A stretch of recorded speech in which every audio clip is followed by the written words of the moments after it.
للمسلمين إلا ورفقا وبالمسلك به تعطرت الطرق والمنازل وبأرض ذكره تطيبت المجالس والمنابر وخلقه بأشرف خصوصية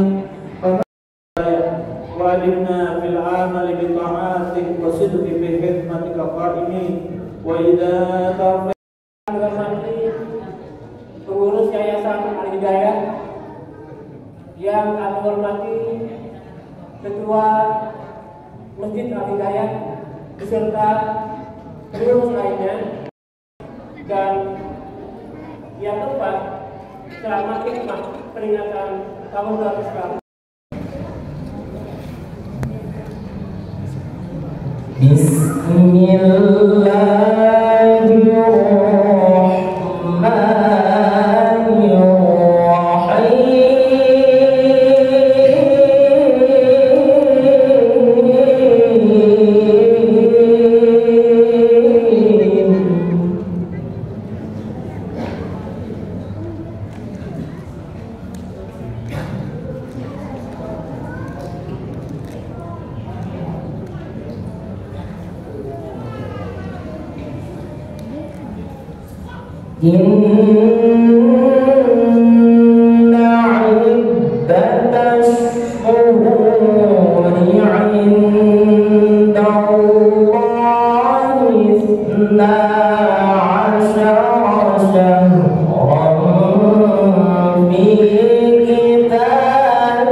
الذي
Kebersamaan dari pada jamaah, ayo kita bersama-sama, saudara, sahabat kita, anak dan siapapun, dan yang terdekat juga ada perumahan Samolo, Paras, kemudian Gayatri dan sekitarnya.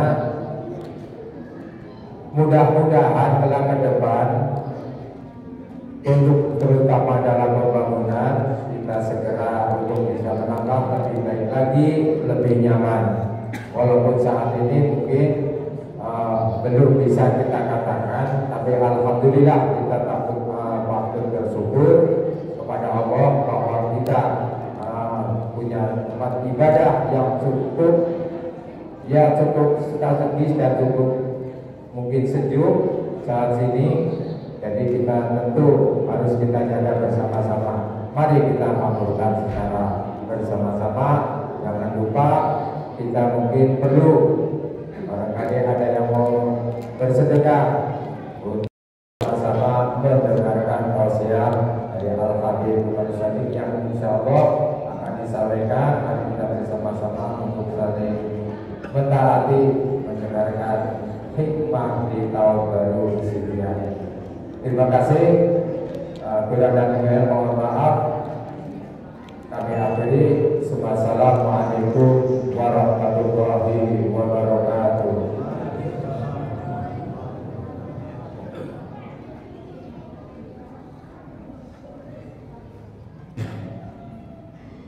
Terima kasih kepada Bapak Ketua, Bapak Rahman yang telah menyampaikan pesan-pesan bagaimana kita membangunkan Masjid Al-Hidayah di Jakarta. Dan selanjutnya acara yang kita tunggu-tunggu yaitu ceramah hikmah peringatan tahun baru Islam 1445 Hijriah kepada Habib Umar bin Siddiq Al-Idrus kami persilakan. Allahumma shalli ala sayyidina Muhammad.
Assalamualaikum warahmatullahi wabarakatuh.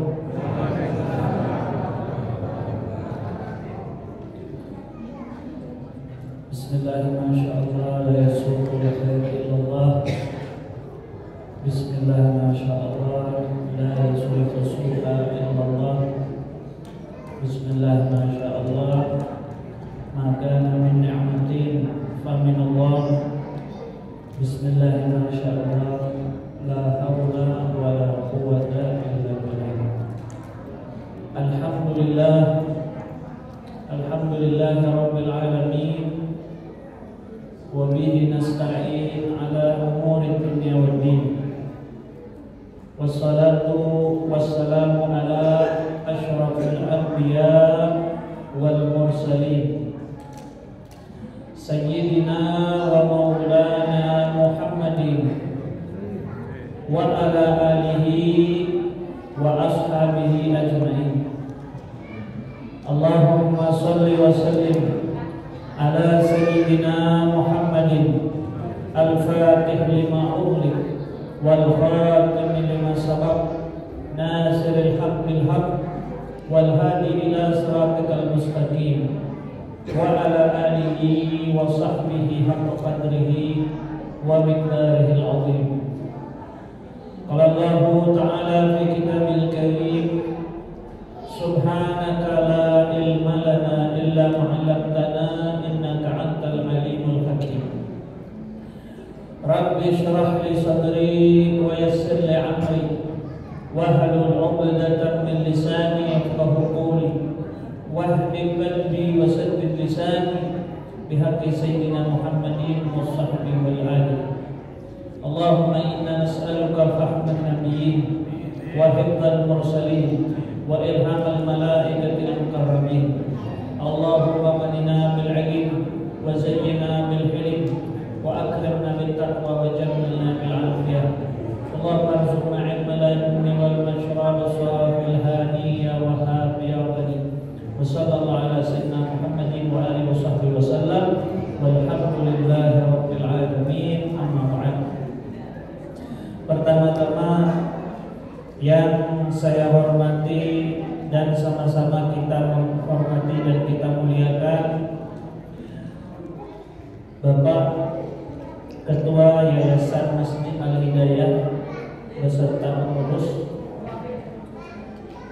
juga yang sama-sama kita hormati pengurus Masjid Al-Hidayah, abang saya, saudara saya Bang Ipul, biasanya manggil beliau Bang Ipul. Ini kami sepupu nih. Jadi kupingnya beliau dengan abah saya sepupu. Alhamdulillah ketemu lagi dengan beliau di sini.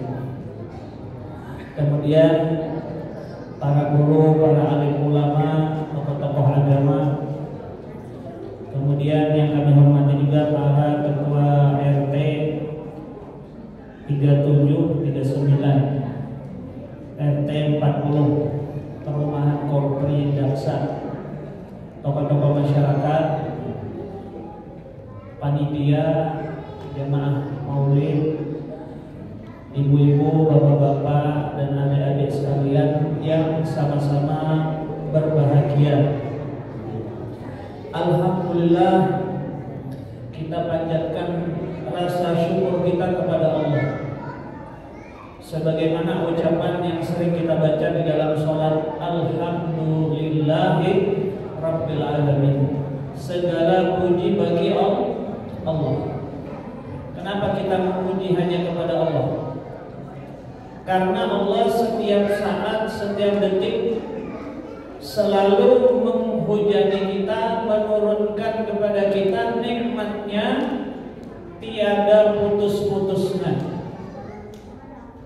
Bahkan detik ini, saat ini Allah Subhanahu wa ta'ala pun tetap menurunkan rahmatnya kepada kita, memberikan nikmatnya kepada kita, yaitu salah satu nikmat yang kita rasakan adalah masih diberikan kita umur, masih diberikan kita kesempatan untuk melihat matahari,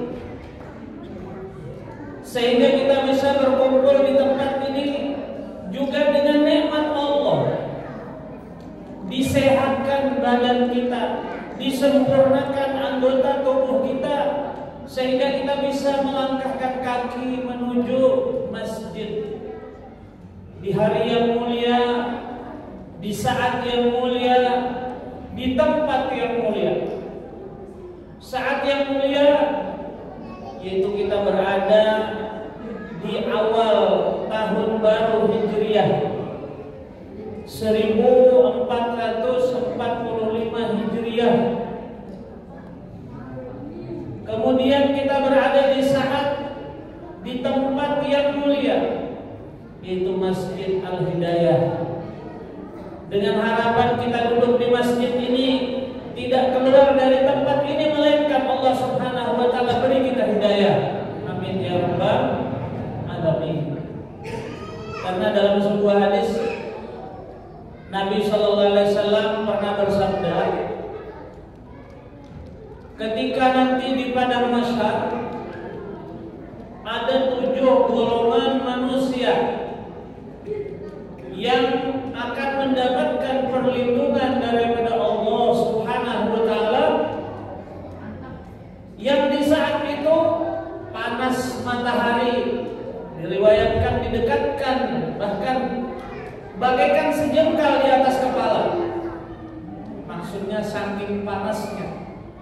Maka di saat itu orang tidak lagi kenal siapa saudara, orang tidak kenal lagi anak dan orang tua, tidak kenal lagi istri dengan suami. Bahkan seorang ibu akan melepaskan bayinya ketika itu. Kenapa? Karena betapa panasnya saat itu. Di saat itu ada 7 golongan manusia yang akan dilindungi oleh Allah Subhanahu wa ta'ala. Salah satunya adalah qalbuhu mu'allaqun bil masajid, yaitu orang yang hatinya terpaut, tergantung, cinta dengan masjid. Apa maksudnya orang yang hatinya tergantung dengan masjid? Maksudnya orang itu selalu hatinya itu pikirannya ke masjid. Habis sholat subuh dia ucap alhamdulillah, pulang ke rumah dia bekerja di kantor, bekerja di warung, bekerja di toko, tapi di pikirannya nanti zuhur saya mau ke masjid. Ketika sholat zuhur selesai, dia pulang kembali ke rumah, ke aktivitasnya. Dia berpikir nanti asar aku mau ke masjid. Inilah orang yang hatinya dikatakan hatinya tergantung dengan masjid. Maka inilah salah satu orang yang bakal mendapatkan naungan dari Allah, akan diberi payung oleh Allah Subhanahu wa ta'ala, sehingga nanti di mahsyar itu tidak kepanasan. Mudah-mudahan kita semua mendapatkan karunia tersebut. Amin ya rabbal alamin. Kemudian kita berada di tahun yang baru. Di tahun yang baru ini sebagaimana tadi itu dibacakan di dalam ayat di dalam Al-Quran, bahwasanya inna iddatash syuhuri indallah isna asyara syahra fi kitabillahi yawma khalaqas samawati wal ard minha arba'atul hurum. Kata Allah, sesungguhnya di dalam penciptaan langit dan bumi ini Allah tetapkan ada 12 bulan. Allah tetapkan 12 bulan. Dan di dalam bulan yang 12 itu Allah jadikan 4 bulan yang mulia, yang dinamakan Ashhurul Hurum, bulan mulia. Dan alhamdulillah kita pada saat ini berada di salah satu bulan yang mulia, yaitu bulan Muharram. Apa saja bulan yang dimuliakan Allah itu? Pertama, bulan Muharram, kemudian bulan Rajab, kemudian bulan Zulqa'dah, kemudian Zulhijjah. Ini 3 bulan berurutan, Zulqa'dah, Zulhijjah, Muharram itu berurutan. Yang terpisah 1 bulan, yaitu bulan Rajab. Nah, kenapa dikatakan ini bulan mulia? Karena amal-amal seorang hamba yang dilakukan di dalam bulan tersebut, berarti di bulan Muharram ini bulan mulia, berarti amal itu dilipat gandakan oleh Allah Subhanahu wa Ta'ala. Jadi kita duduk di sini, duduk di majelis, kita baca maulid, mendengarkan lantunan ayat suci Al-Quran, itu pahalanya, itu balasan dari Allah tidak sama dibandingkan dengan bulan lain. Bagaimana kalau bulan Ramadan itu spesial, itu bulannya lebih spesial lagi. Nah, ini bulan Muharram, bulan dilipat gandakannya amal-amal kebaikan manusia. Sedekahnya beda dengan bulan Safar misalnya. Beda. Sedekah yang dilakukan di bulan Muharram itu beda dengan bulan Safar. Kita bersilaturahmi, kita ke masjid, kita sholat sunnah. Semua ibadah yang kita kerjakan di dalam salah satu dari 4 bulan ini itu mendapat ganjaran yang sangat besar dan luar biasa dari Allah. Beda Bapak, beda Bu. Begitu juga kalau kita melakukan dosa di bulan yang mulia ini, dosanya juga berlipat ganda. Makanya kita di dalam doa tadi malam mungkin sedikit kita baca doa awal tahun, ya, doa akhir tahun dengan akhir tahun bacanya biasa sebelum maghrib. Kalau awal tahun biasanya bacanya habis maghrib. Nah, ini doa, sebenarnya doa ini adalah dibuat oleh para ulama supaya apa? Kita memohon perlindungan kepada Allah Subhanahu wa Ta'ala di awal tahun itu, dan kita minta ampunan terhadap semua dosa-dosa kita di akhir tahun itu. Ini ulama membuat, karena penetapan tahun baru itu di zaman Nabi ini belum ada. Jadi waktu ditetapkan 1 Muharram bulan Hijriah itu di masa kekhalifahan Sayyidina Umar bin Khattab. Jadi kenapa kita melakukan tradisi tersebut? Itu baik, kebiasaan-kebiasaan yang baik.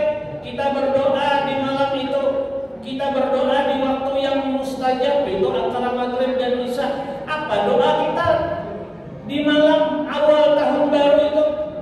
Doa kita kepada Allah, Allahumma inni as'alukal ismah minasy syaitan wa awliyaihi wa junudihi. Itu yang kita minta di dalam doa awal tahun itu.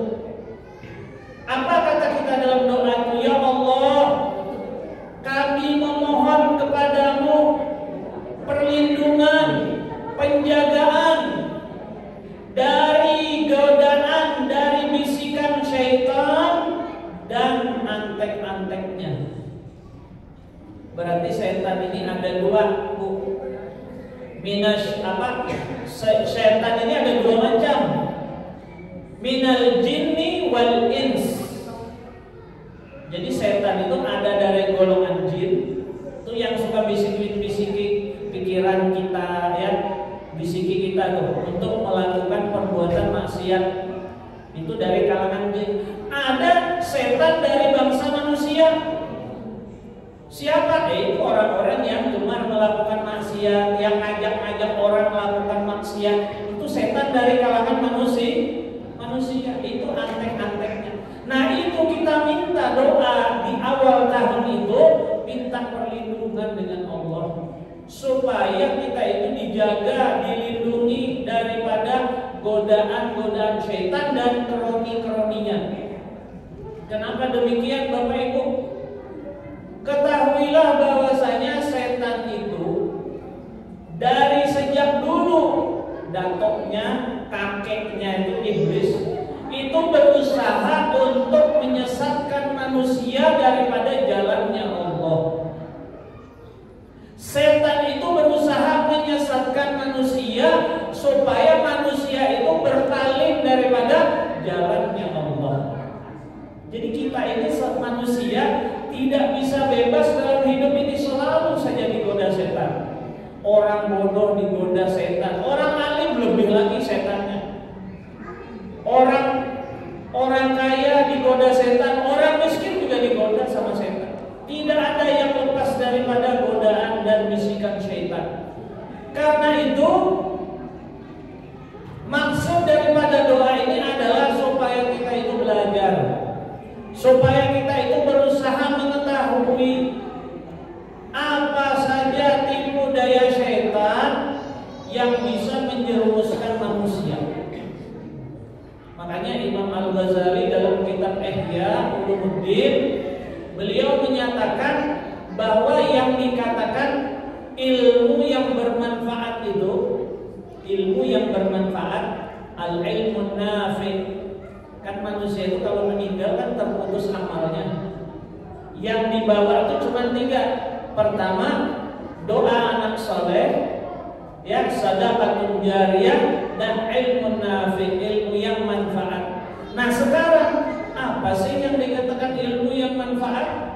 Kata Imam Ghazali, salah satunya ilmu manfaat itu adalah ilmu yang menambah kecintaan engkau kepada akhirat. Kemudian ilmu yang menambah rasa takut engkau kepada Allah. Itu yang dikatakan ilmu manfaat. Ilmu yang menambah pengetahuan tentang aib-aib dan kekurangan-kekurangan dirimu, itu namanya ilmu manfaat. Dan yang juga dikatakan ilmu manfaat, kata beliau, mengetahui tipu daya syaitan di dalam menggoda manusia. Nah, kita ini banyak tertipu oleh setan. Makanya kita ini ingin jangan sampai di tahun baru ini lebih jelek daripada tahun kemarin. Makanya kita perlu tahu, kita perlu pengetahuan, perlu ilmu untuk mengetahui apa sih tujuan setan, apa sih bisikan setan itu. Kadang-kadang ada kitanya dibisiki setan, kamu tuh harus usaha, karena kalau kamu usaha kamu bisa bahagia, kamu bisa sukses. Sebagai orang yang beriman, ketika kita mendengarkan bisikan setan ini tadi, iman kita jadi goyah, iman kita ini jadi turun. Bahkan bisa dikatakan imannya itu jadi lepas. Kenapa demikian? Setan itu menanamkan di pikiran kita bahwa orang itu kalau berusaha maka dia akan sukses. Padahal Bapak Ibu, usaha itu tidak menjamin sukses. Bahkan orang usaha ada yang bangkrut, ya kan Pak? Dan dikatakan kalau tidak usaha kamu tidak akan bisa berhasil. Banyak orang tidak usaha tapi bisa berhasil, bisa kaya. Misalnya apa? Orang dapat warisan, iya kan? Orang tuanya kaya, bapak ibunya kaya, punya tanah banyak, anaknya tinggal dapat warisan, tidak perlu kerja, tidak perlu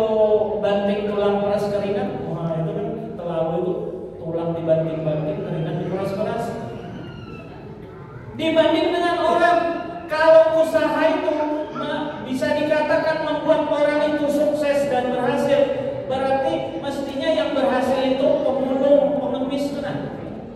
Pengemis, pemulung tuh hari-hari itu tidak ada jam kerjanya, kadang-kadang malam masih mengemis. Kita saja yang kerjanya masih dari jam 7 pagi sampai jam 4 sore, kadang-kadang belum kaya-kaya. Itu kalau ngitung usaha yang bisa menentukan orang itu sukses berhasil, berarti pengemis, pemulung lebih sukses Pak ya, mestinya. Nah itu setan menanamkan di hati kita. Maka bagi orang yang mengetahui itu, dia harus membalikkan daripada apa bisikan setan itu. Sesungguhnya yang menentukan berhasil dengan tidak itu adalah takdir Allah. Begitu Pak.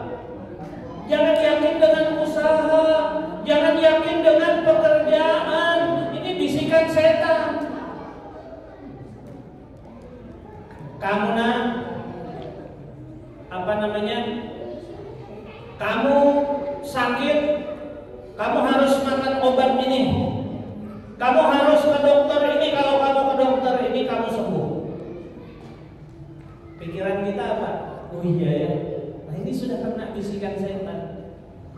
Bagi orang yang beriman, dia meyakini kepada Allah Subhanahu wa Ta'ala bahwa yang menyembuhkan itu bukan obat, yang menyembuhkan itu bukan dokter, tapi kodrat Allah Subhanahu wa Ta'ala. Ini yang kita harus pahami. Kadang-kadang ada orang itu diberikan dia sukses, diberikan dia itu keberhasilan, tapi ketahuilah semakin kita berhasil, semakin kita sukses, maka semakin banyak kesibukan kita yang bisa menjauhkan kita dari Allah Subhanahu wa Ta'ala. Kalau tidak diberi hidayah oleh Allah. Makanya kita ini perlu bangga. Di dalam Islam itu kita punya tahun baru Hijriah.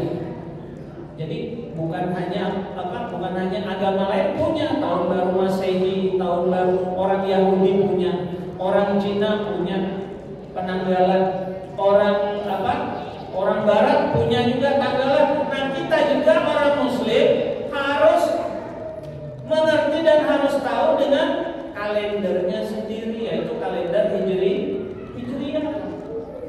Makanya kadang-kadang kita sekarang ini prihatin, orang Muslim sendiri kadang-kadang tidak hafal dengan bulan Hijriah. Tidak tahu, bahkan setiap saat dia memakai itu, yang dipakai itu kalender Masehi. Coba penetapan hari raya Idul Fitri itu dari Masehi apa Hijriah? Hijriah.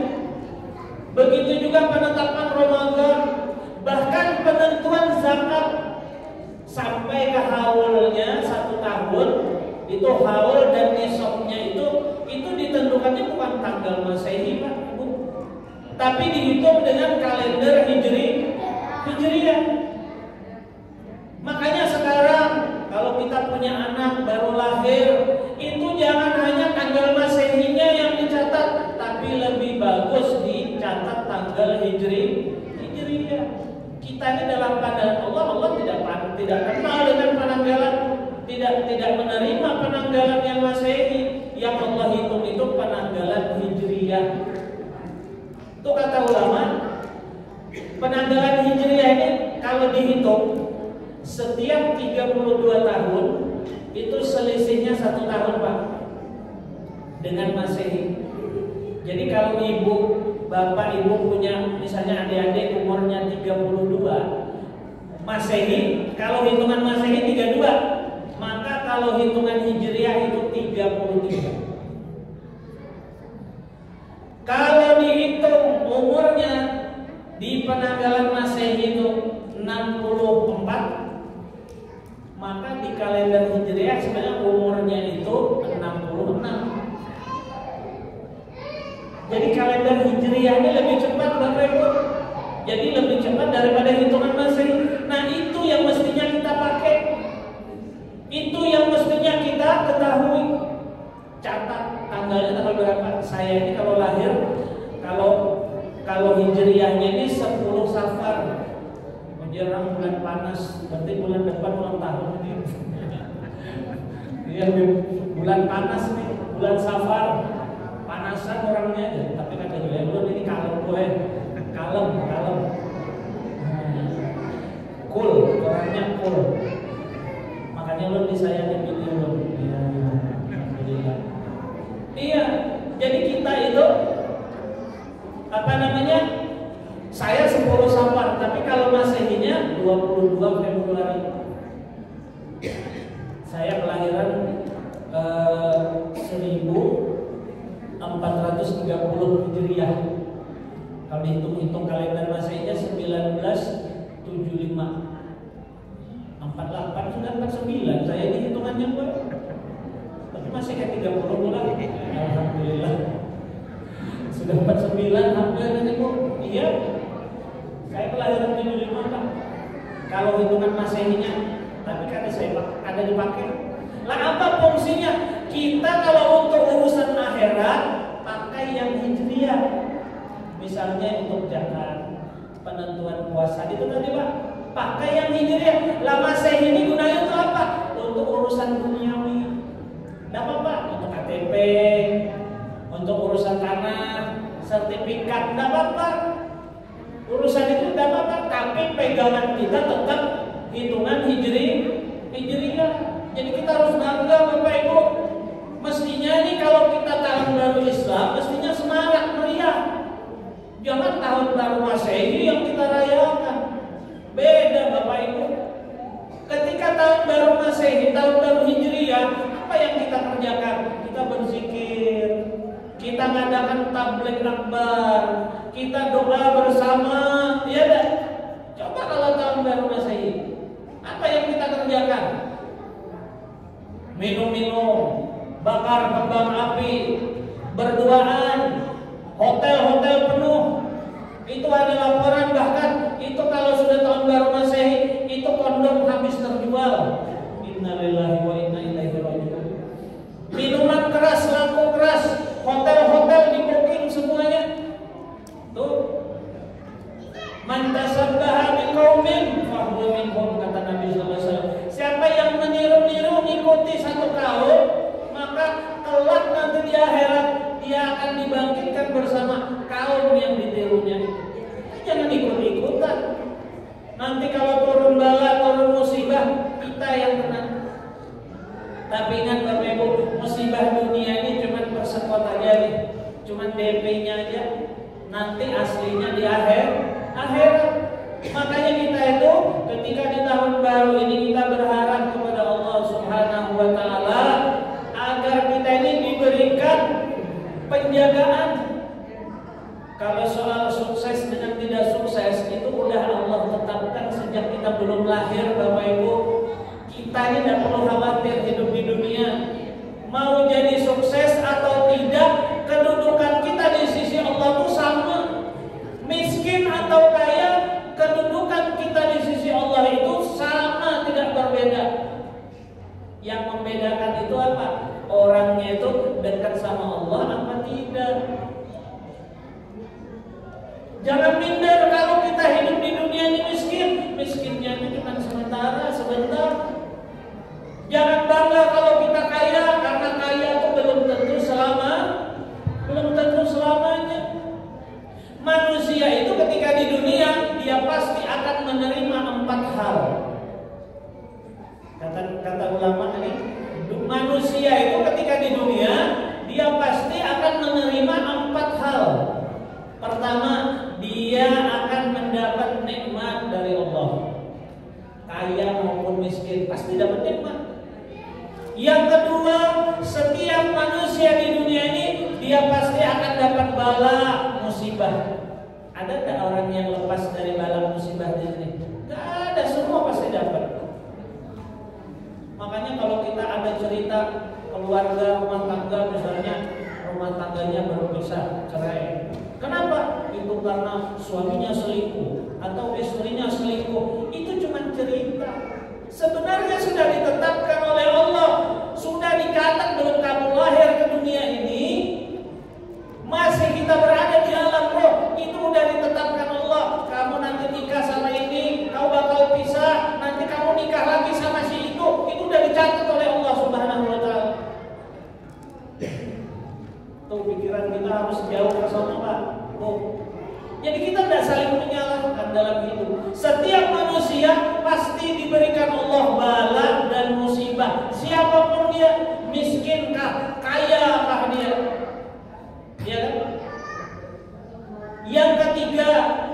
setiap manusia itu pasti dia itu diberikan Allah taat.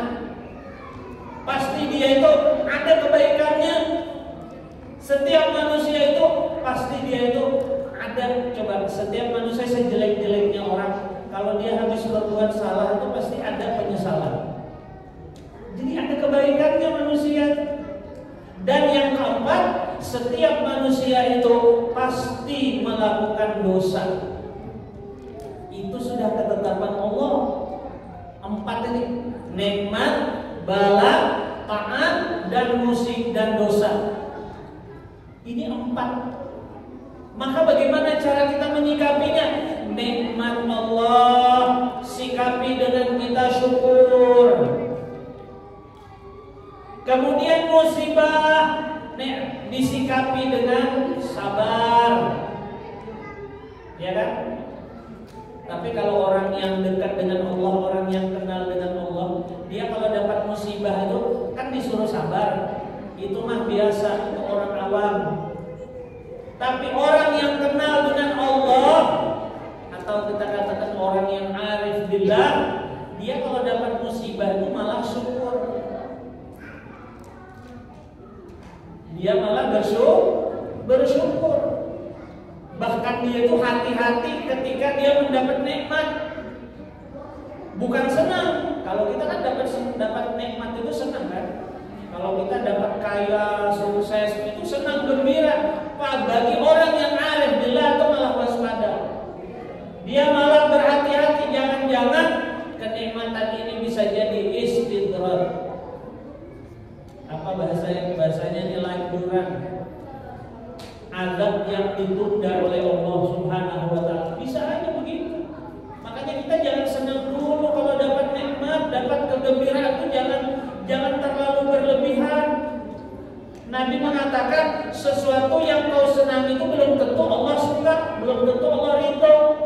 Tapi sesuatu yang Allah beri kamu, walaupun itu kesusahan, walaupun kamu itu tidak senang, tapi bisa jadi di situ ada keridhaan Allah.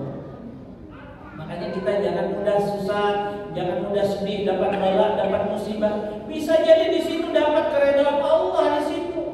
Makanya orang-orang yang kenal dengan Allah ketika dapat musibah itu dia balik, malah dia syukur. Kenapa? Dia tak memandang musibah, tapi yang dia pandang siapa yang memberi musibah, yaitu Allah. Karena kita yakin segala sesuatu kalau Allah yang memberi itu pasti baik, walaupun bentuknya musibah. Karena manusia hidup di dunia ini tidak bisa lepas dari 4 itu: nikmat, bala, musibah, taat, dan dosa. Ini dosa, ada nggak manusia yang tidak punya dosa? Tidak ada. Setaat apapun dia, sealim apapun dia, biar kita ini yang tokoh-tokoh agama, bukan berarti kita ini suci. Biar kita ini yang habaib ini bukan nabi, Pak, Bu. Habaib juga masih bisa juga berbuat salah. Cuma saya sering katakan, kadang itu dengan istri saya, kalau di rumah lagi kotor-kotor itu, anak dimarahi, jangan kotor-kotor. Saya bilang sama istri, kita tuh jangan alergi dengan kotoran.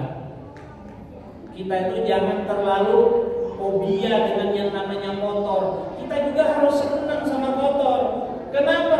Manusia itu maksudnya kotor itu gak masalah, dosa itu tidak masalah, Bapak Ibu. Yang masalah itu adalah orangnya tidak mau membersihkan. Dalam pandangan Allah, dosa itu tidak dipandang sama Allah, Bapak Ibu. Ibadah kita, taat kita, itu juga tidak dipandang sama Allah. Yang Allah pandang itu apa? Hati kita. Kalau kita merasa kita punya dosa, punya salah, yang Allah senang itu kau kembali, kau tobat kepada Allah. Makanya akhir tahun tadi kita minta taubat kan, minta ampunan kepada Allah. Dosa kita diampuni, ya Allah, ampuni dosa-dosa kami, ya Allah. Makanya dikatakan yang baca doa akhir tahun itu, maka setan itu menangis.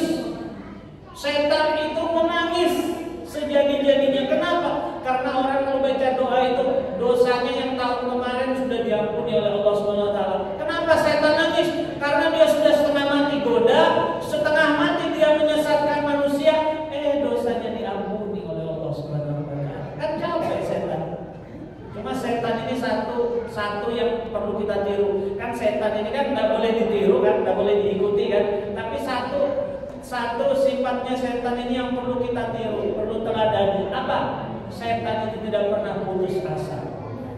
Ya kan Pak? Iya Pak. Setan itu tidak pernah putus asa. Kalau kita putus asa, kalah kita sama setan. Tapi putus asa tidak boleh putus asanya dalam hal kebaikan. Karena kita yakin rahmat Allah. Allah itu Ar-Rahmanur Rahim, Maha Pengasih lagi Maha Penyayang. Apalagi ditambah dalam Asmaul Husna itu ada sifat Allah Al-Ghafur, Maha Pengampun. Artinya apa gunanya itu sifat Allah? Jadi kata Nabi, sebanyak apapun dosa kamu, kalau kau datang kepada Allah, kau meminta ampunan kepada Allah, pasti akan diampuni oleh Allah Subhanahu wa taala. Makanya kita jangan putus asa, kita harus bangga punya Allah. Harus senang kita memiliki Tuhan, yaitu Allah Subhanahu wa taala yang Maha Pengampun, Maha Pengasih, Maha Penyayang. Ya. Makanya dalam kitab Nashihul Ibad itu disebutkan ada empat perkara yang apabila dilakukan oleh 4 orang, jadi 4 perkara bila dilakukan oleh 4 orang maka perbuatan tersebut jadi lebih baik lagi. Apa saja itu? Nah ini kan kita mau mengisi tahun baru biar jadi lebih baik ya, supaya tahun baru kita ini lebih baik dari yang kemarin. Nah ini salah satu petunjuk yang saya ambil daripada kitab Nashihul Ibad. Kata ulama, para ahli hikmah itu mengatakan ada 4 perkara yang jika dilakukan oleh 4 orang ini baik, tapi jika dilakukan oleh 4 orang yang lain lagi maka itu jadi lebih baik. Yang pertama, al-haya, sifat malu. Sifat malu itu kalau pada laki-laki itu bagus. Tapi lebih bagus lagi kalau namanya malu itu adanya pada perempuan. Di antara tanda-tanda kiamat itu ibu-ibu diangkat sifat malu. Itu tanda-tanda kiamat. Lihat aja sekarang banyak kita ini sudah urat malunya banyak putus. Berjilbab, kadang-kadang bercadar, bertiktokan sekarang tuh. Di mana mak? Di mana tuh? Kalau tadi joget di depan suami tidak apa-apa. Memang itu haknya. Ini jogetnya ditonton, cari follower lagi. Bahkan sekarang itu kalau tidak salah dengar, saya alhamdulillah ada bertiktokan boy. Itu sekarang TikTok ngasih hadiah. Siapa yang banyak bertiktok, ya itu bisa dapat apa? Reward itu hadiah. Jadi orang yang sering posting, sering mengikuti kalau TikTok itu dapat hadiah. Pahamlah biar bu, supaya biar bertiktokan terus. Itu dipikir lu dengan otak itu bu, pikirkan. Ya kalau kita di TikTok itu cuma mengikuti ceramah ustadz, itu jangan salahkan ustadznya. Ini ustadz bertiktok juga. Lihat dulu materinya. Yang diikuti itu yang ceramah, yang dakwah. Kenapa? Karena sekarang ini zamannya memang serba medsos. Maka para ulama ini, para guru-guru, para ustadz ini kalau cuma duduk di masjid ini tadi berapa aja yang mendengarkan ceramah ini? Berapa? Bisa dihitung. Coba kalau sudah di medsos itu ribuan. Di sini ada 100, 200 adalah ini. Nah, itu aja yang 200 itu belum tentu konsep. Ada yang mengantuk, ada yang lapar. Ya kan? Iya, tapi kalau sudah di medsos, sampai komen kadang-kadang. Iya tak? Nah, makanya ulama-ulama ini ustaz-ustaz ada yang berdakwah kayak Habib Novel, Alibrus, Ustaz ini, Habib ini tuh adanya ke TikTok, ada juga yang berdakwah. Maksudnya tuh supaya kita itu ada pilihan. Jangan ambil yang maksiatnya aja, yang baik-baik itu yang diambil, nggak dilarang. Itu handphone kita ini seperti pisau Bapak Ibu, kayak pisau tergantung mau diapain. Kalau pisau itu di tangan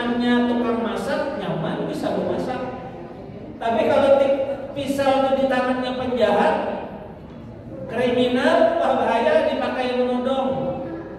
Makanya handphone ini tergantung bagaimana kita mengendalikan. Nah itu perlu ilmu. Makanya di tahun baru nih kita berusaha untuk membenahi diri kita supaya kita bertambah ilmunya. Jangan cuma memikirkan bertambah duitnya, bertambah hartanya. Itu kan usah dipikirkan. Karena kaya miskin itu sudah takdir Allah. Orang mulai belum lahir ke dunia ini kita sudah dicatat. Kita nanti lahir kalau bakal jadi orang kaya. Si ini bakal nanti jadi orang miskin. Tidak ada masalah. Kaya tidak masalah, miskin tidak masalah. Tidak masalah. Kenapa? Karena yang memberi Allah. Kalau kita kaya, kekayaan itu datang dari Allah. Kalau kita miskin, berarti Allah menginginkan kita tambah dekat juga dengan Dia. Orang bisa dekat dengan Allah ketika kaya, orang bisa dekat dengan Allah ketika miskin. Dan orang juga bisa jauh dari Allah ketika kaya, dan orang juga bisa jauh dari Allah ketika dia miskin. Jadi jangan salahkan kaya dan miskinnya, jangan dikeluhkan kaya dan miskinnya, tapi bagaimana hati kita ini selalu ingat kepada Allah Subhanahu wa taala. Makanya kita kalau tiap tahun semakin berganti tahun itu bukan makin gembira. Saya kadang-kadang ngasih tahu orang ulang tahun itu, orang kalau ulang tahun biasanya itu kan ketawa-ketawa, gembira-gembira, pesta-pesta. Kalau orang soleh setiap mengingat tahun kelahirannya itu malah sedih, Bu. Bukan malah ketawa, bukan malah bersuka cita. Tidak. Kenapa? Karena semakin ketemu dengan tahunnya, berarti jatah umurnya berkurang. Iya, Bu. Jatah umurnya berkurang. Nah, kita hidup hari ini, satu hari kita bertambah umur kita, maka pada hakikatnya satu hari juga berkurang umur kita, jatah umur dari Allah. Begitu juga kalau kita 1 tahun kita lewati, maka hakikatnya berkurang juga umur kita 1 tahun. Makanya kalau kita ini beda dalam memperingati tahun baru.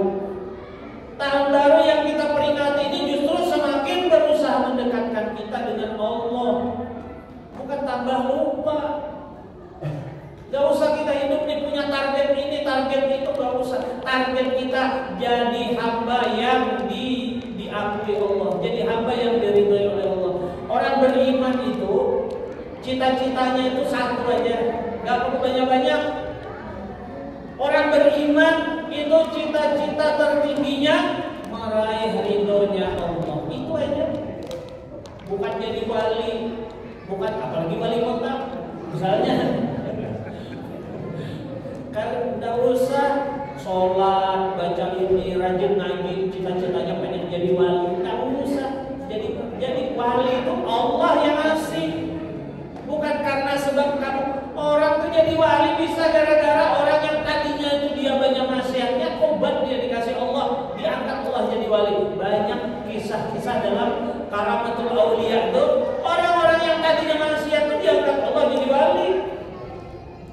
Malah orang-orang yang taat ibadah itu bisa malah jadi sombong, membanggakan dirinya, membanggakan ibadahnya, seakan-akan dia yang paling suci. Orang yang, ya kan, merendahkan. Allah tuh lebih cinta orang yang ketika dia berdosa, dia menyesali dosanya lalu tobat dia kepada Allah SWT, itu lebih dicintai Allah SWT ketimbang orang yang tadi ibadah, banyak ibadah tapi sombong, menyombongkan diri dengan ibadah. Lah bagaimana kau mau sombong dengan ibadahmu, sedangkan kau sholat, kau ibadah itu adalah taufik dan hidayah Allah. Kita bisa sholat kalau kita tidak digerakkan Allah, bisa ibadah tidak mungkin bisa sholat. Kita bisa ke masjid kalau bukan Allah yang melangkahkan kita ke sini, tidak bisa kita sampai ke tempat ini. Mungkin kita saat ini ada di pasar, mungkin saat ini kita lagi di kebun binatang, mungkin saat ini kita ada di kebun raya, di air terjun, di mall. Tapi karena Allah sayang dengan kita, Allah itu Rahman, Allah itu Rahim kepada kita, dipilih kita ini untuk duduk di sini sama-sama kita berzikir. semakin mendekatkan diri kepada Allah. Jadi yang kesini ini bukan karena penceramahnya Habib Umar Ali terus lain. Nih kita datang ke masjid karena nasi kotaknya nyaman. Enggak kan? Bukan itu. Saya ke masjid ini karena ini ada pacarku di sana misalnya. Lain. Aku ini bisa ke masjid, karena aku ini bermobil hanya misalnya, atau bermotor baru, atau karena baju baru, atau karena perhiasan baru, atau karena HP baru, pengen foto-foto, pengen selfie dengan ustadznya, dengan Habib misalnya. Lain. Datangnya kita ke tempat ini, hadirnya kita di sini adalah karena taufik dan hidayah dari Allah. Makanya itu kita banyak syukur kepada Allah. La in syakartum la azidannakum. Siapa yang banyak syukur kepada Allah, maka dia akan ditambah nikmatnya oleh Allah. Jadi darurat tapi jangan dipakailah ini ilmu gasan bapak-bapak ini. Ini ilmu gasan nambah. Nah, ini ilmu gasan nambah. Ini sudah ayatnya.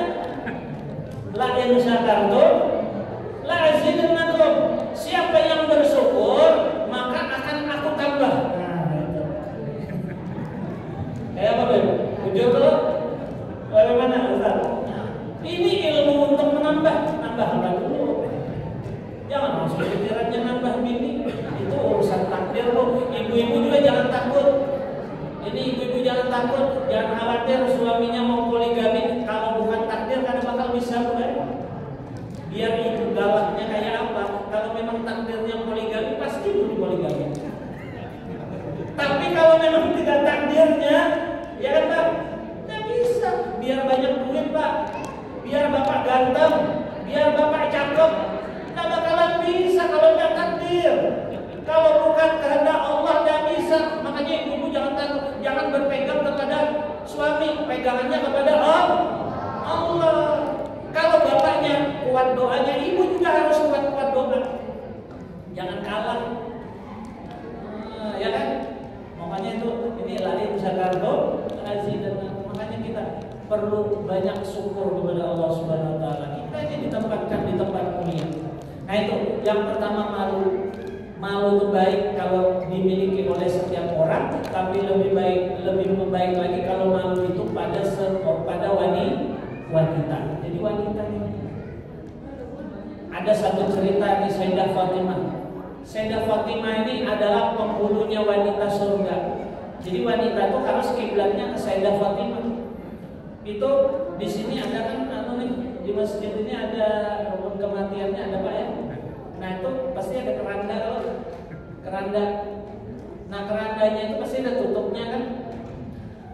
Kenapa tuh keranda? Rata-rata di Indonesia kalau keranda mayat itu pasti ada tutup. Ya, coba kalau di luar negeri Pak, di Timur Tengah, itu kalau orang meninggal tuh dipakai tandu aja kalau membawa kubur. Diikat ya, ditandu. Jadi atasnya itu kebuka. Itu kalau di sana. Alhamdulillah kita di Indonesia ini memakai warisannya Sayyidah Fatimah, anak kesayangan Rasulullah. Kenapa bisa begitu?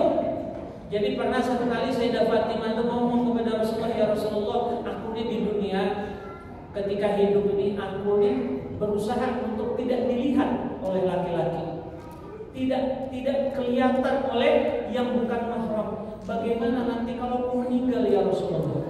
Nah, itu Sayyidah Fatimah mikir, aku tidak mau nanti jenazahku dilihat oleh laki-laki, karena kan yang bawa mayat itu pasti laki-laki.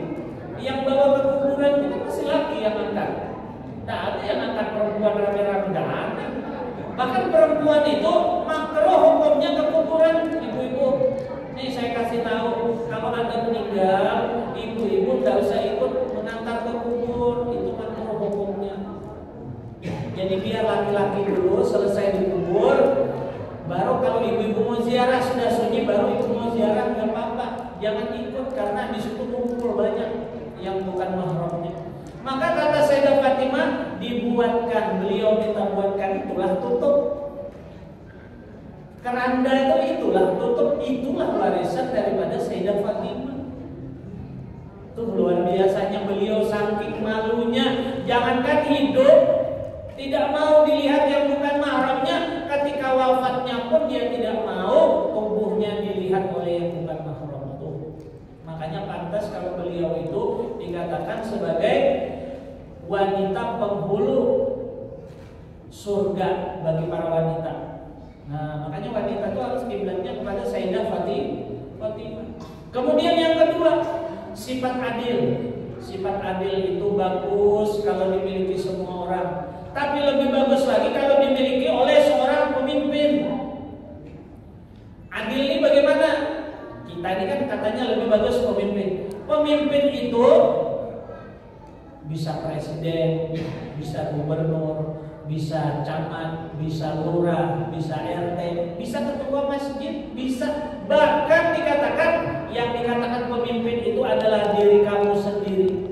Itu juga pemimpin. Kita ini adalah pemimpin bagi diri kita sendiri.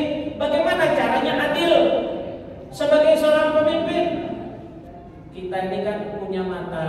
Kadang-kadang kita ini malah begadang. Mata itu juga punya hak untuk istirahat. Kaki juga punya hak untuk istirahat. Ya enggak? Kalau kita porsir mata yang tadinya istirahat, kita pakai begadang. Lihat aja nanti ada gangguan. Kaki yang mestinya istirahat, kita pakai jalan, itu pasti ada gangguan. Orang kalau tidak adil dengan dirinya sendiri, itu pasti akan terjadi sesuatu padanya. Iya.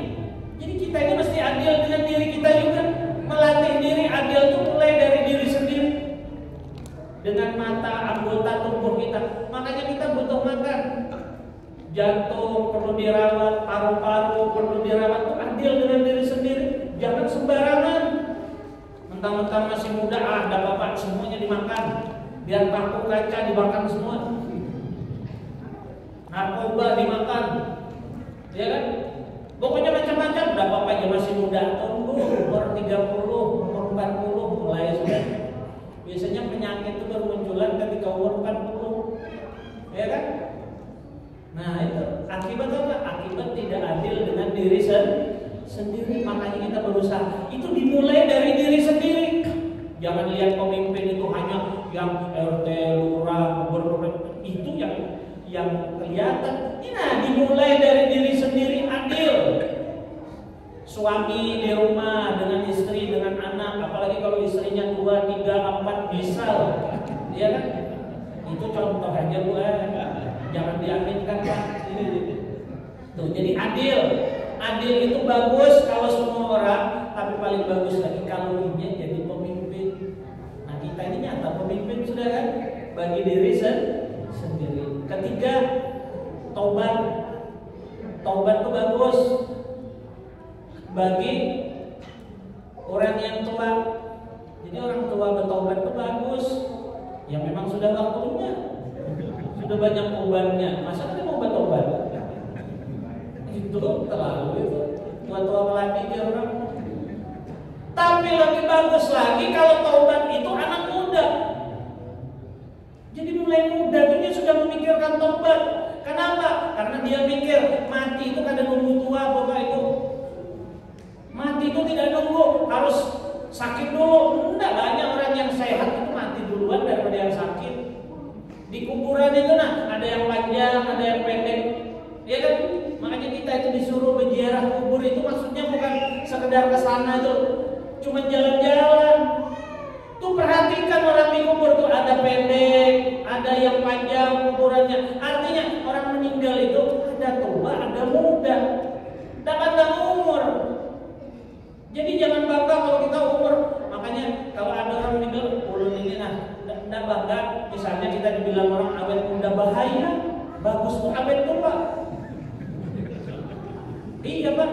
Kalau awet muda ini kan kita perasaan muda terus Pak. Perasaan muda terus. Yang bagus tuh awet tua. Jadi biar muda tapi merasa tuh. Coba lihat Pak, Ibu, kalau orang masih muda tapi gayanya seperti orang tua, bagus. Iya kan?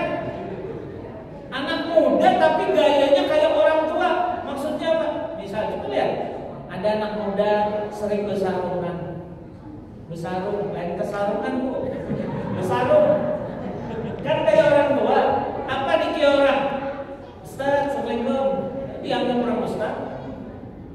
Kena malam lah, tahlilan di rumah. Coba kalau ada orang tua belepis, bolong-bolong celananya, tapi giginya sudah tak ada. Apa yang kita? Orang gila loh. Iyalah. Iya. Jadi yang bagus itu orang muda taubat. Supaya apa? Supaya dia berpikir, jangankan yang tua, yang muda aja bisa meninggal. Makanya kita ini di tahun baru ini jangan berpikir aku ini masih muda. Ini terutama nih yang muda-muda jangan mikir masih muda. Sholat nak. Sholat itu kalau kamu sholat pahalanya besar, kamu bisa masuk surga. Anda masih muda tuh aja. Jangan nunggu. Memang nunggu kapan? Nanti aja jangan tobat. Nanti aja kalau sudah umur 40. Memang tahu kan kita umurnya sampai 40? Tidak ada yang tahu. Makanya tobat itu disegerakan. Beristighfar itu segera. Makanya kata Nabi tidak ada dosa besar jika diiringi dengan istighfar. Dan tidak ada dosa kecil jika dosa itu selalu ditumpuk. Iya kan?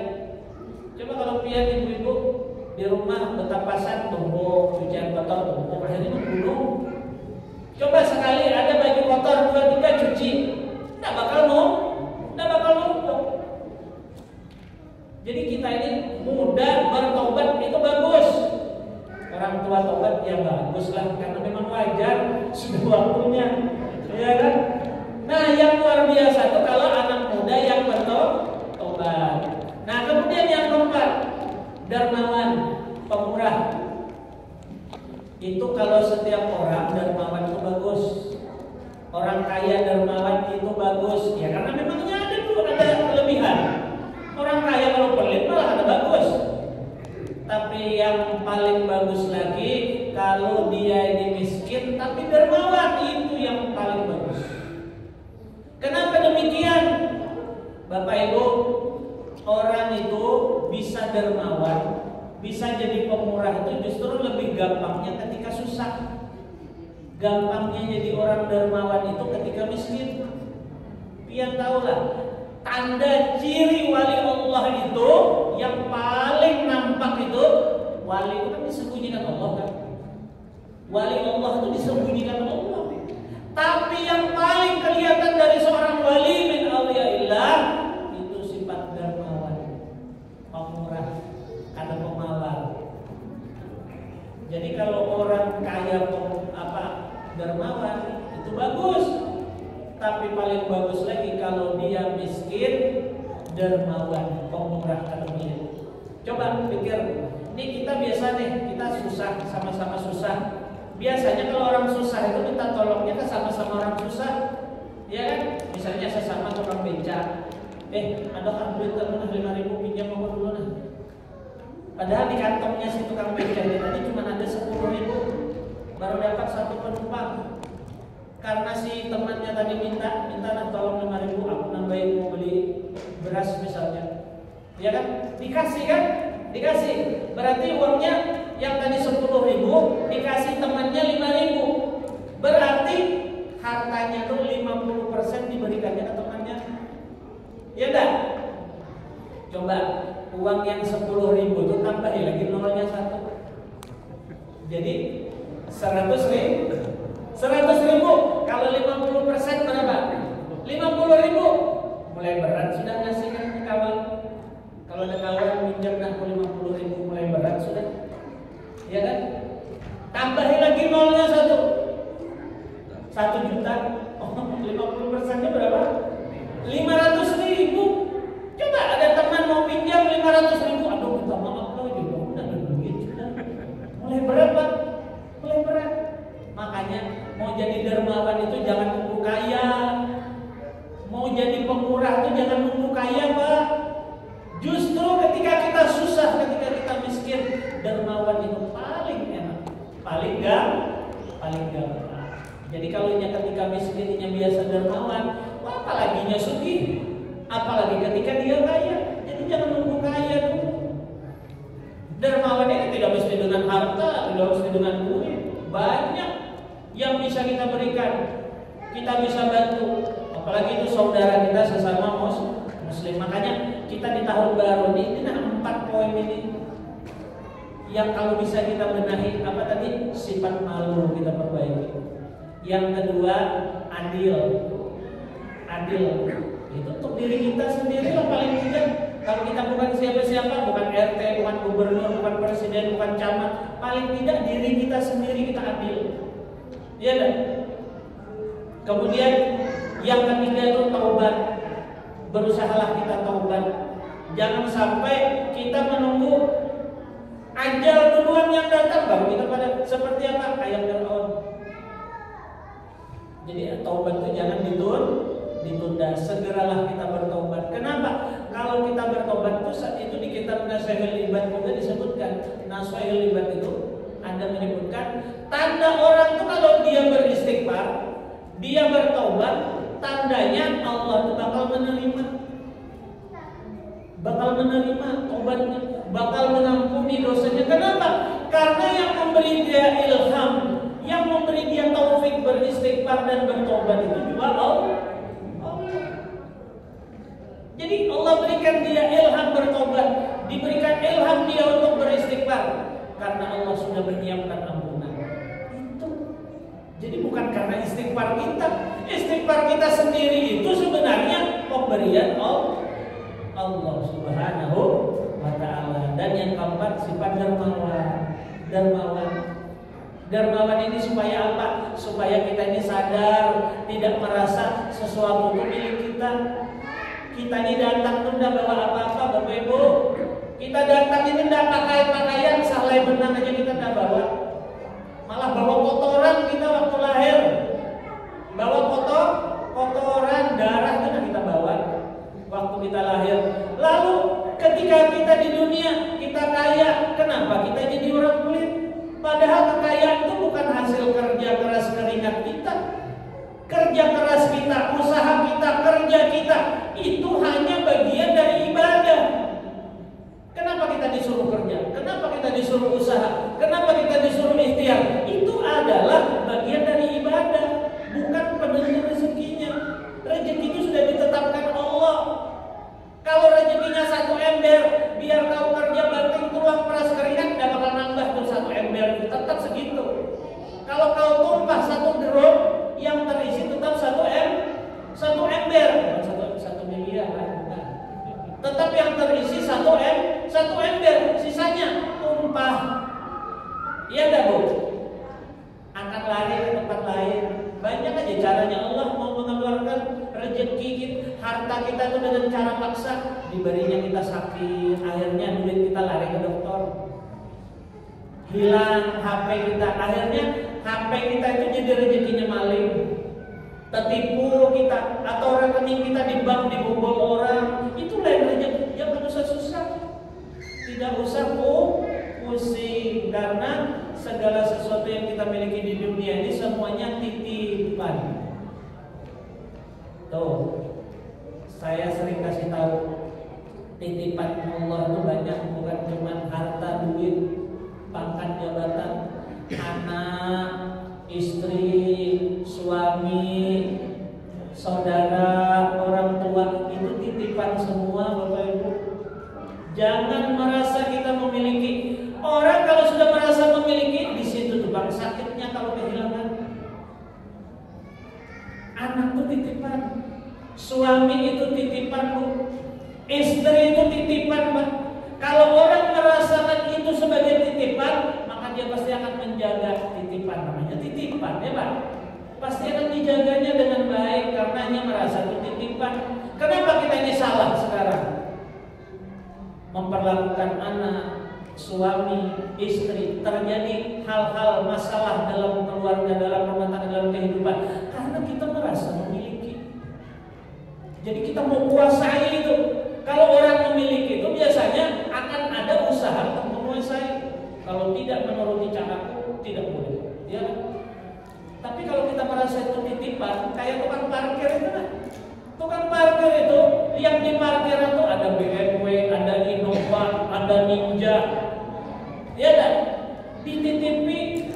diambil pemiliknya kan pusing.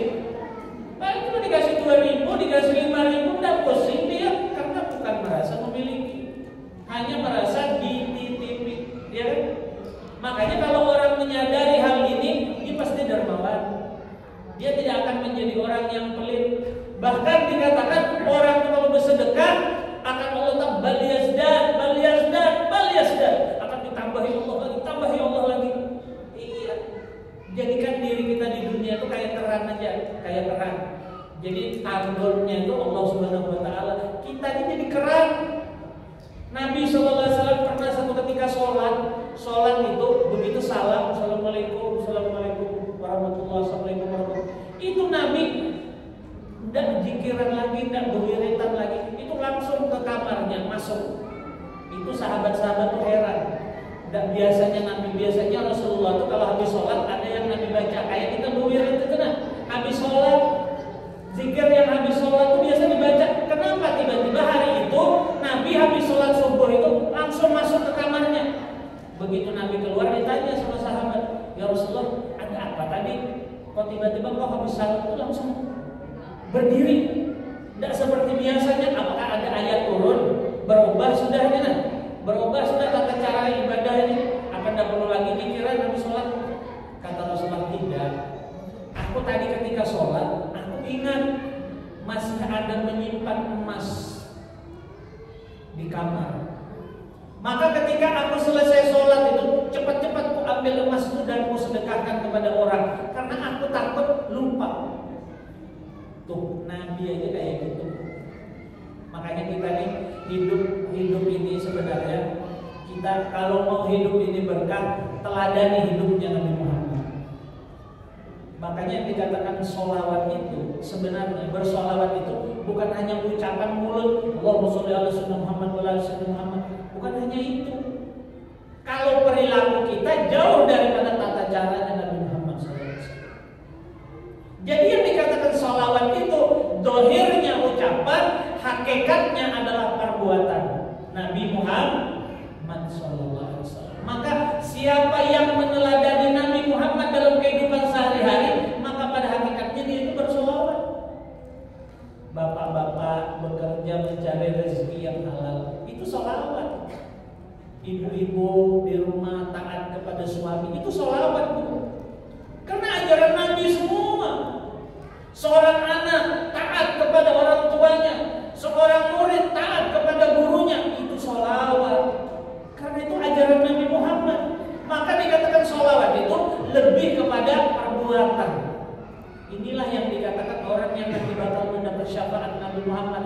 Makanya sunnah Nabi Muhammad itu dikatakan sebagai tradisi yang dibiasakan oleh Nabi Muhammad dalam kehidupannya sehari-hari. Nah itulah yang kita contoh. Dan sunnah inilah yang membedakan kita dengan agama lain.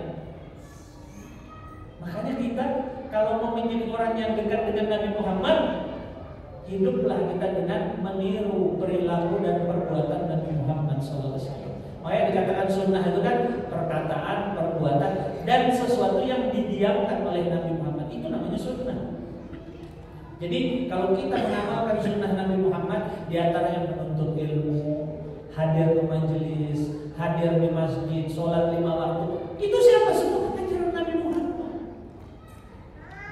Saya ini ceramah, pakai imamah, pakai sorban, bukan gaya-gayaan ini bu. Saya pakai itu bukan gaya-gaya, ini ajaran Nabi Muhammad. Saya pakai gamis warnanya putih, beliau pakai baju warna putih, ini ajaran Nabi Muhammad, ini sholawat juga.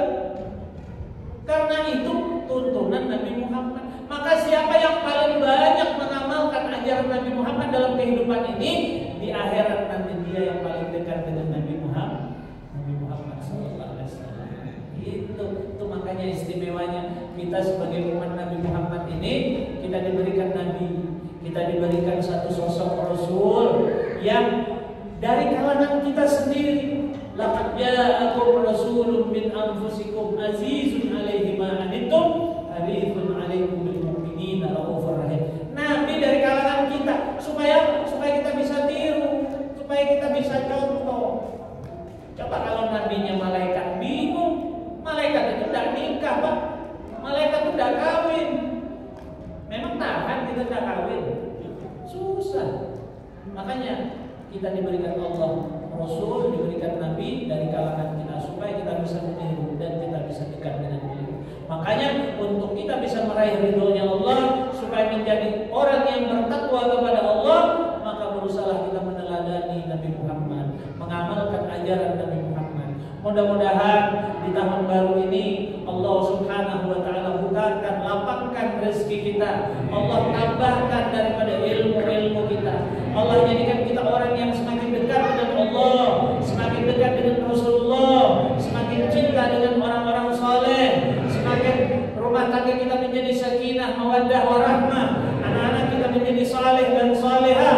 Semoga orang tua kita yang masih hidup maupun yang sudah meninggal, Allah ampuni dosa-dosanya. Allah jadikan kita menjadi anak yang berbakti kepada kedua orang tua kita. Jadikan masjid ini makmur dengan jamaah. Mudah-mudahan di masjid ini menjadi sebab turunnya hidayah, tidak hanya bagi jamaahnya tapi juga bagi kampung yang ada di sekitarnya. Mudah-mudahan Allah angkat bala, Allah angkat musibah, dan Allah jaga kita daripada godaan syaitan. Allah jaga, Allah bentengi kita daripada bisikan-bisikan syaitan yang akan menjauhkan kita daripada jalan Allah, menjauhkan kita daripada jalan Rasulullah. Dan mudah-mudahan kita dijaga juga, tidak hanya dalam hidup kita, tapi juga ketika kita sakaratul maut, ketika kita mau kembali kepada Allah. Mudah-mudahan kita dijaga oleh Allah sehingga kita dimampukan oleh Allah untuk bisa mengucap kalimat la ilaha illallah Muhammadur Rasulullah, dan kita dimatikan dalam keadaan husnul khatimah, dilepaskan daripada azab kubur, diselamatkan daripada syirat, diselamatkan daripada mahsyar, diringankan daripada timbangan hisab kita, dan dimasukkan ke dalam surganya Allah, berkumpul bersama dengan baginda Rasul sallallahu alaihi wasallam. Ya Allah, dosa kami banyak ya Allah, kesalahan kami banyak ya Allah, kelalaian kami banyak ya Allah. Ampuni dosa kami, ampuni kesalahan kami ya Allah. La ilaha illa anta subhanaka inni kuntu minadh dhalimin. La ilaha illa anta subhanaka inni kuntu minadh dhalimin. La ilaha illa anta subhanaka inni kuntu minadh dhalimin. Rabbana taqabbal minna innaka antas samiul alim wa tub alaina innaka antat tawwabur rahim. Rabbana atina fid dunya hasanah wa fil akhirati hasanah wa qina adzabannar. Wa sallallahu ala sayyidina Muhammadin wa ala alihi wa sahbihi wasallam. Ya hadirin la yakin tawassalna ilaika bil habib taqdi hajatuna qarib wal muslimin wal muslimin wal muslimin. Wa sallallahu ala sayyidina Muhammad wa alihi wa sahbihi wasallam. Walhamdulillahi rabbil alamin wal afu minkum billahi taufiq wal hidayah.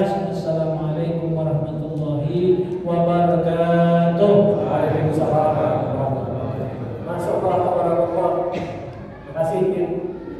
Banyak sekali yang disampaikan oleh Habib tadi.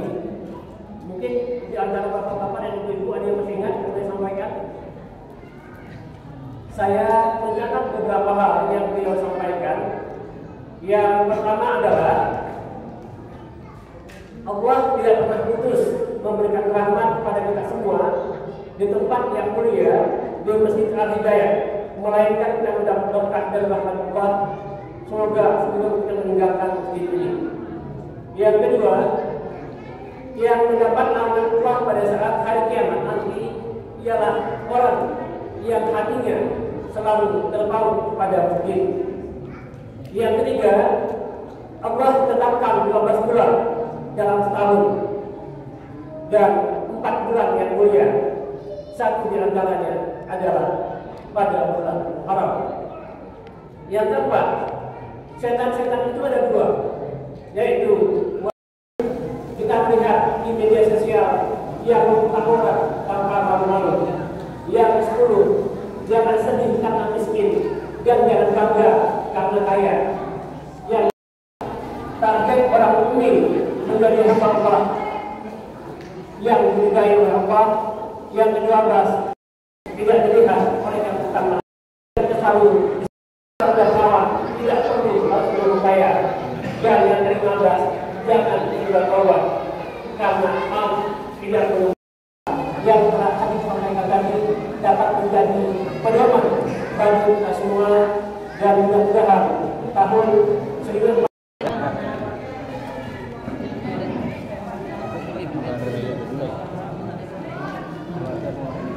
piring. Kita makan. Piring. Ada piring habis dah. Itu.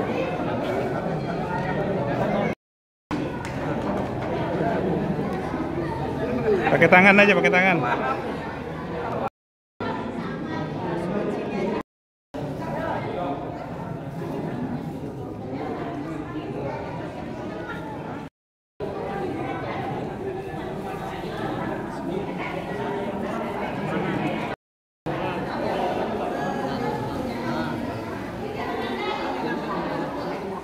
Tuh. Oh iya.